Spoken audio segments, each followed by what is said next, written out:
नमस्कार, आप देख रहे हैं बीके टाइम्स और मैं हूं आपके साथ शमा सिंह पवार। बाड़मेर की राजनीति में उम्मीदवार बेनीवाल आज उस दुर्लभ श्रेणी के नेता माने जाते हैं जिन्हें अजात शत्रु कहा जा सकता है। भीतरी गुटबाजियों, परस्पर विरोधी राजनीतिक हितों और खेमेबंदी की परंपरा में उलझे राजस्थान की राजनीति के बीच बेनीवाल अपनी सहज, सरल और मिलनसार छवि के कारण सबके लिए स्वीकार्य बने हुए हैं। ना वे किसी खास गुट की चमक में खोते हैं और ना किसी गुट का विरोध उन्हें सीमित कर पाता है। उनकी राजनीति का आधार ना तो ताकतवर समूहों का सहारा है और ना ही किसी एक नेता की छाया, बल्कि जनता से सीधा संवाद, स्वभाव में धैर्य और बिना संघर्ष पैदा किए संघर्षों को हल करने की क्षमता है। उनकी कहानी पुलिसकर्मी से सांसद बनने तक की एक दिलचस्प यात्रा है। दिल्ली पुलिस में नौकरी मिली तो समझा गया कि उनका करियर सरकारी सेवा में ही बनेगा, लेकिन कुछ समय बाद उन्होंने नौकरी छोड़ दी और जोधपुर आकर हैंडीक्राफ्ट का काम शुरू किया।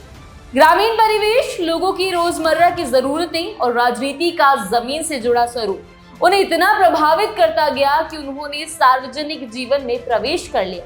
पंचायत स्तर से राजनीति शुरू करने वाले उम्मीदवार सरपंच, जिला परिषद सदस्य और फिर विधानसभा के उम्मीदवार बने। जनता से उनका संबंध इतना मजबूत रहा कि धीरे धीरे वे अपने क्षेत्र के लोकप्रिय चेहरों में शामिल हो गए।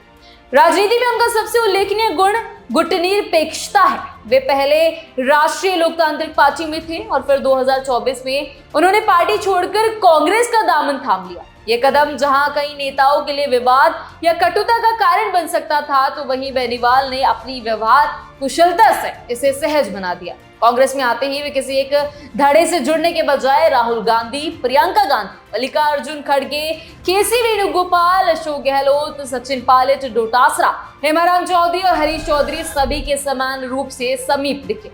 ये क्षमता कि वे किसी एक खेमे में फिट भी नहीं होते और दूसरे को नाराज भी नहीं करते, उन्हें विशिष्ट बनाती है।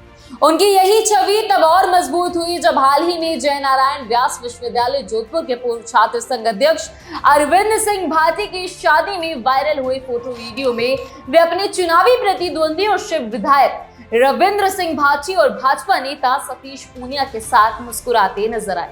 ये दृश्य बताता है कि वे रिश्तों को राजनीति की सीमाओं में नहीं बांधते। लोकसभा में पहुंचने के बाद उम्मीदवार बेनीवाल ने अपने क्षेत्र के मुद्दों पर बिना हिचक की आवाज उठाई।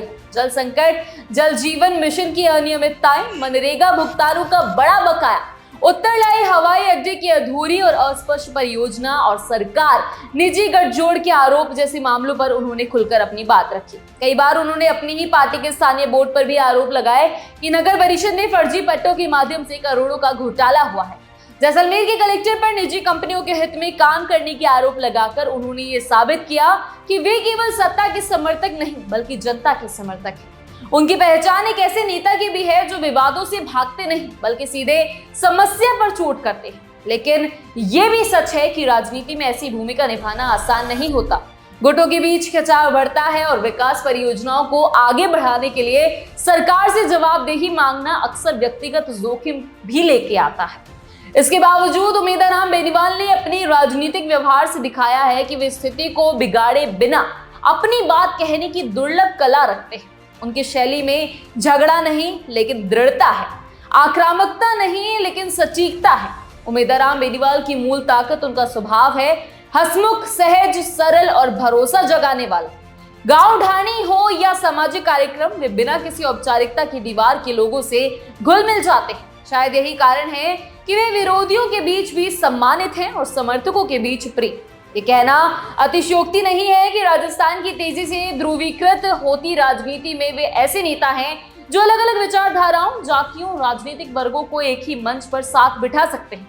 आज जब राजस्थान की राजनीति लगातार गुटों, धड़ों और ध्रुवीकरण से गुजर रही है, ऐसे समय में उम्मीदवार बेनीवाल एक अलग उदाहरण प्रस्तुत करते हैं।